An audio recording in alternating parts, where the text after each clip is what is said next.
Mark Lerner, we're glad to have you back with us today on the Conservative Command Radio Show. Sam, Rick, it's a pleasure to be back with you both.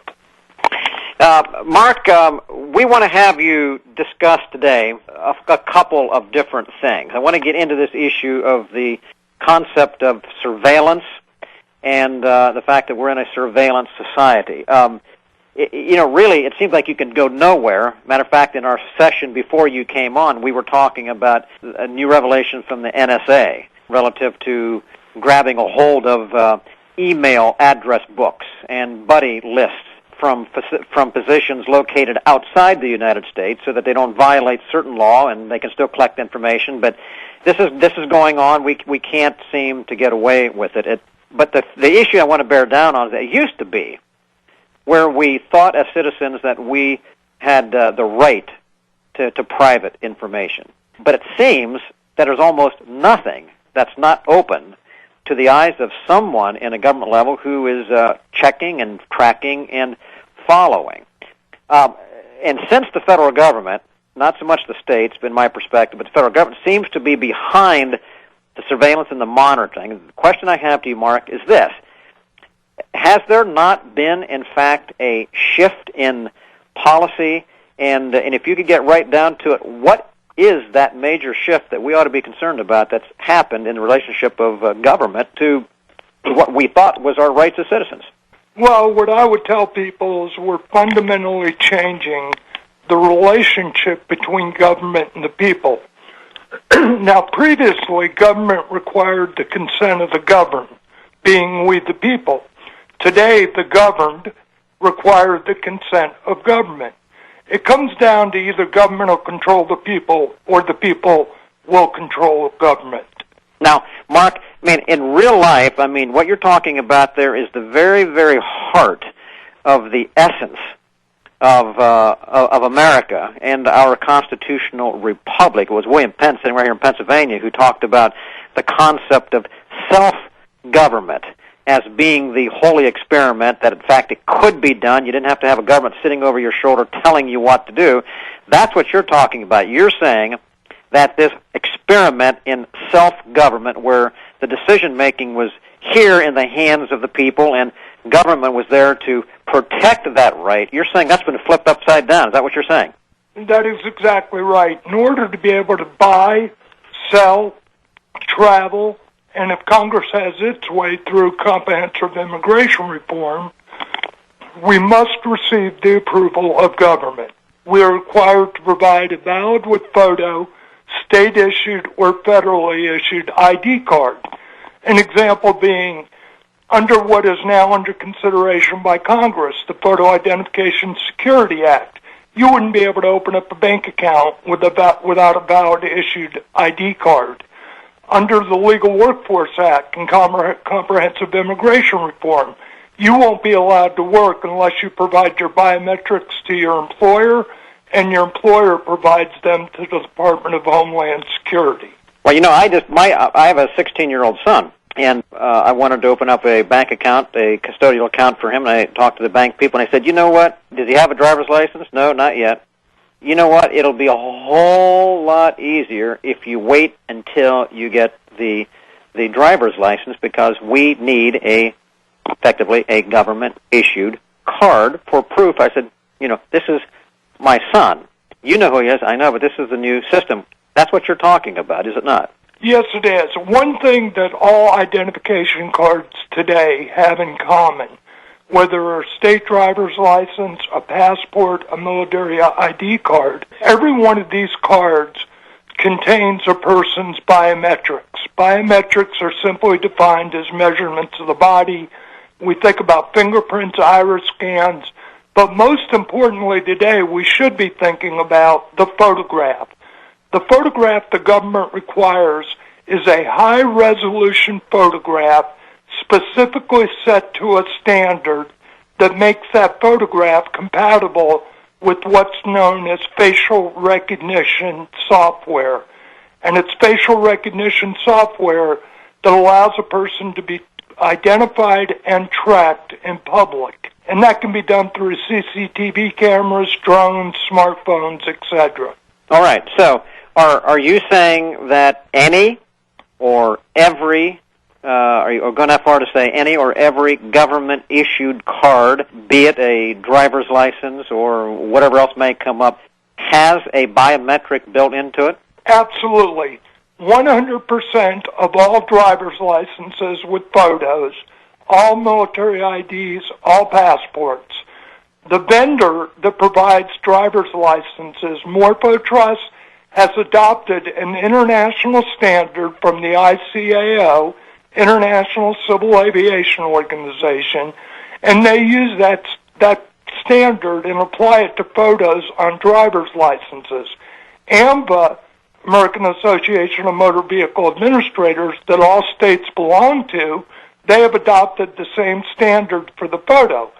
Every state, whether you're real ID compliant or not, the photograph on the driver's license is a biometric.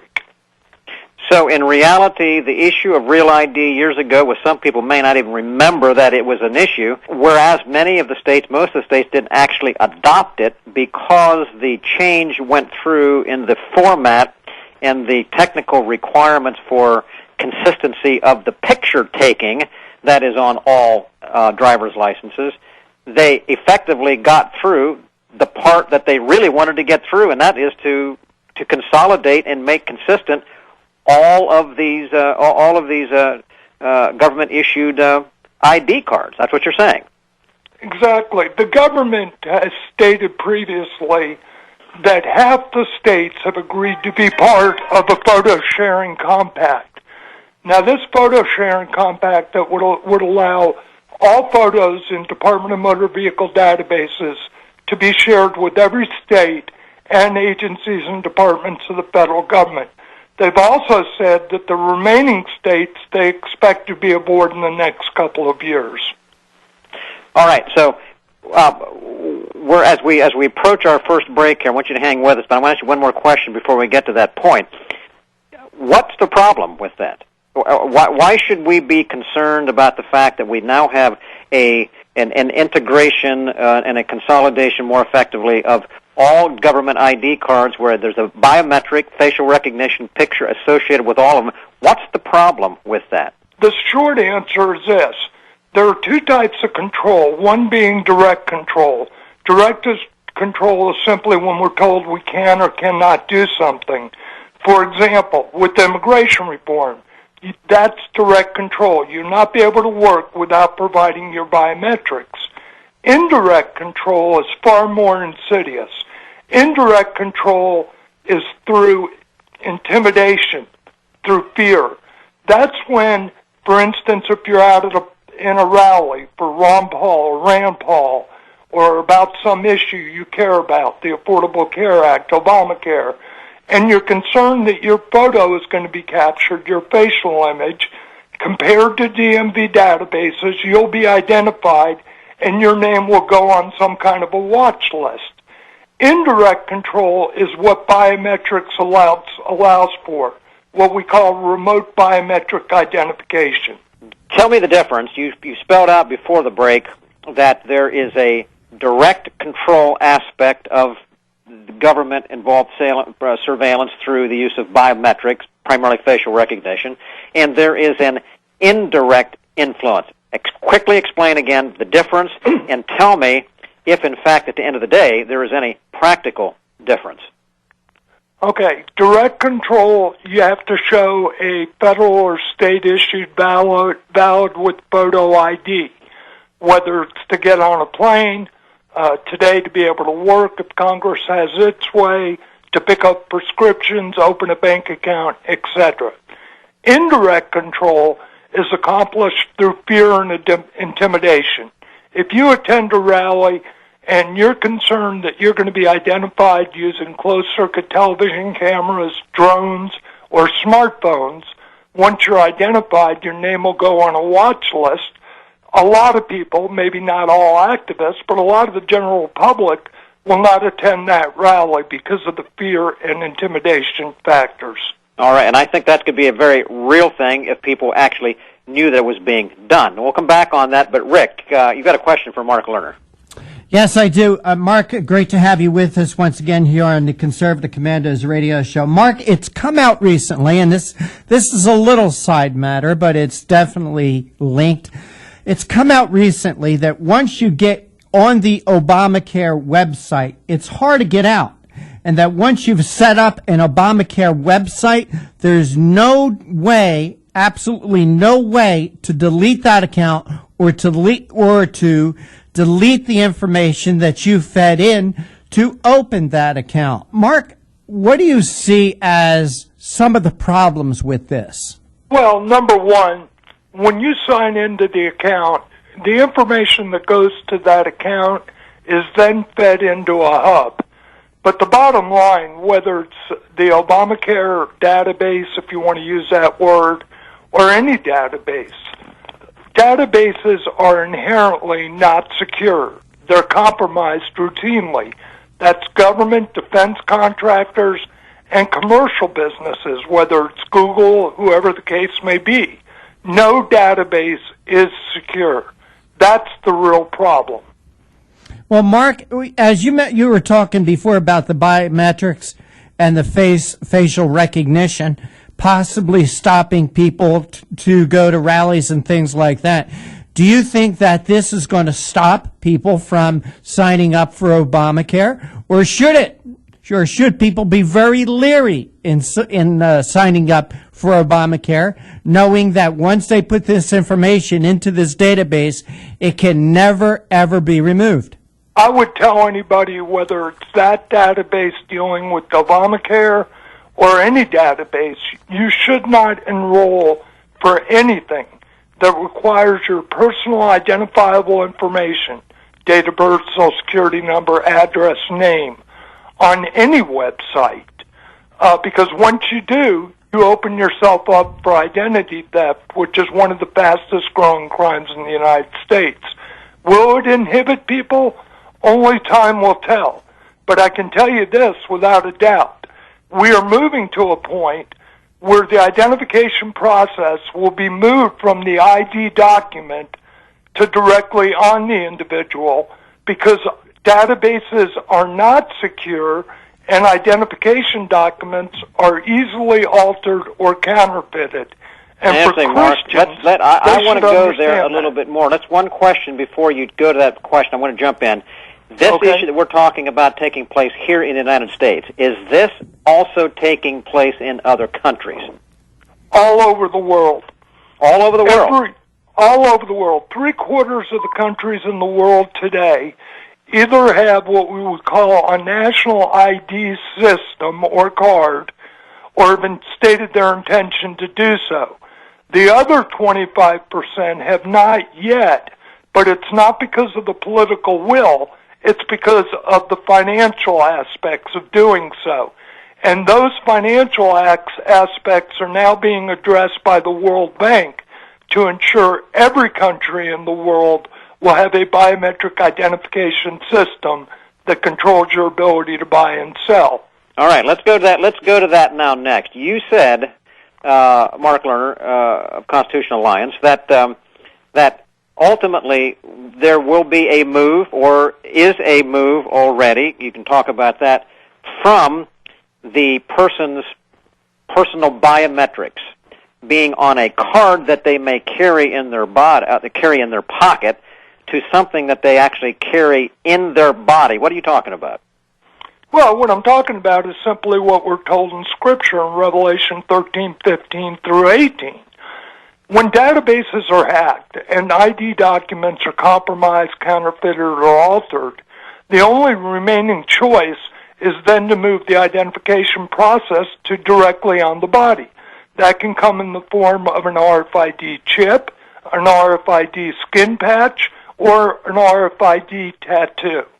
And we're seeing that already in different parts of the world, where people are accepting these RFID patches and tattoos and chips.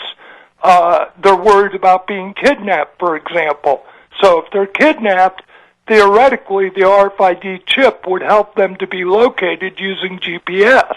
Well, that kind of technology has been used with our military for a long time so they could find them. But you could actually make a case for that in some respects. But I suppose you can tell me whether or not you think you can make a case for it there, but it seems to be. But you're talking the average person in average aspect of living of life effectively having some kind of a mark that will, I could see being told by the bankers and so forth that it becomes efficient, there's no cash involved, it's not susceptible to hacking. Probably a lot of those reasons are the reasons that are being given. Am I correct? You're right, and we're already there. If there are certain places in Europe where young people are accepting RFID chips, and the reason being they don't want to have to provide identification cards, pull out their wallet, use cash. With an RFID chip, instead of waiting in the line where everybody has to show their ID document to people at the door, they simply get scanned, they walk right in. If they order something to eat or something to drink, what happens is, again, they're scanned, the RFID chip, and the money is automatically deducted from their bank accounts. So it's not something I think will happen, it's something that already is happening. What do you think is the kind of thing that will make this jump ahead? In other words, the technology is there. The biometrics are basically already collected mostly around the world because of the system in place with pictures and those kind of things you're talking about on ID cards. What is the thing that is lacking that could catapult the world, since this is a world thing, catapult the world forward into a cashless society? What do you see in that? Very simply, any government that is the victim, and actually it would be the people, of a massive case of identity theft. Instead of a few 100,000 or a couple of million people having their personal identifiable information compromised, I'm talking about a case where millions of people, it could happen with the Affordable Care Act, it could happen in another way, but a large compromise of any large database in a country would propel us forward in a much quicker fashion than we're already moving. Well, we're dealing with a situation now with our own economy. We're talking about the dollar being overprinted and all of that kind of thing, and the world kind of hangs on what happens with the dollar. If something were to happen with the dollar that would force us to lose our reserve currency status, would affect the economies of the whole world. Is that something that could be that kind of a trigger in your mind? Absolutely. Right now, China wants the United States currency to be replaced as the world's currency. Mm-hmm. Currently, if people are buying and selling in oil, that is done in U.S. dollars, and we can thank President Nixon for that. But the point is, there are countries that do want the United States currency replaced as the world currency, so to speak, and that certainly could lead to a situation where nobody would be sure what currency to use, and we'd end up with a centralized system, literally a global system, and it would be facilitated through RFID chips instead of identification documents and databases that are easily compromised. Mark, we have but 1 minute left here. What can people do? What should they be aware of here? Well, here's the thing. Whether you're a Christian or not, you should understand that freedom of religion is freedom of conscience. You have a right to believe what you believe. A young lady in Oklahoma has filed a lawsuit opposing biometrics as a requirement to get a state driver's license. Her name is Kay Beach. I would ask every listener, and especially Christians, go to the www.constitutionalalliance.org website, www.constitutionalalliance.org, and read about exactly what we've been discussing today. And always keep in mind, you cannot reconcile a free society with a surveillance society.